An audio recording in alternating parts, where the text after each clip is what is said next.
हे जे दिसत आहे हे आहे वैदिक घर, म्हणजे वैदिक प्लास्टरपासून, म्हणजेच कशापासून हो, माती, गाईचं शेण, आपलं गवत यापासून तयार केलेले या घराच्या भिंती आहेत. आणि या लोकांचं असं म्हणणं आहे की हे खूप थंडगार घर आहे, उन्हाळ्यामध्ये थंड राहते आणि हिवाळ्यामध्ये गरम राहते. आणि खूप मोठे मोठे लोक, कुमार विश्वाससारखे करोडपती अब्जाधीश लोक हे वैदिक घर बांधायसाठी यांची चढाओढ सुरू आहे. आणि या लोकांनी हे वैदिक प्लास्टर तयार करायच्या कंपन्यासुद्धा टाकलेल्या आहेत. आता माझं म्हणणं आहे की हे जे आपल्यासारखे जे खेड्यातले जे लोक आहेत यांना किती पागल बनवल्या गेलेलं आहे की इतक्या दिवस आपण मातीच्या घरामध्ये राहत होतो, तर आपल्याला सांगितलं तुम्ही काय येडे तर रे, मातीच्या घरामध्ये राहता, सिमेंटचे घर बांधा.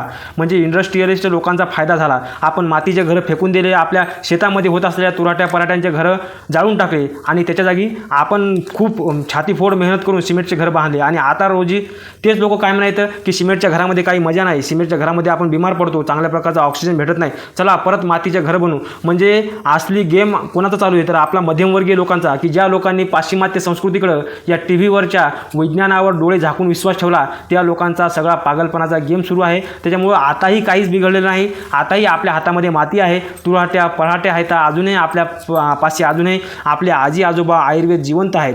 तर अजूनही आपण जर बोध जर घेतला तर आपण अजूनही या विज्ञानाच्या या गळाकाट स्पर्धेमध्ये आपण कापल्या जाणार नाहीत. सावध व्हा आणि भारतीय संस्कृतीचा, जुन्या जीवन पद्धतीचा गर्व बाळगा, असं मला वाटते. तुम्हाला काय वाटते कमेंटमध्ये जरूर सांगा. जय श्रीराम.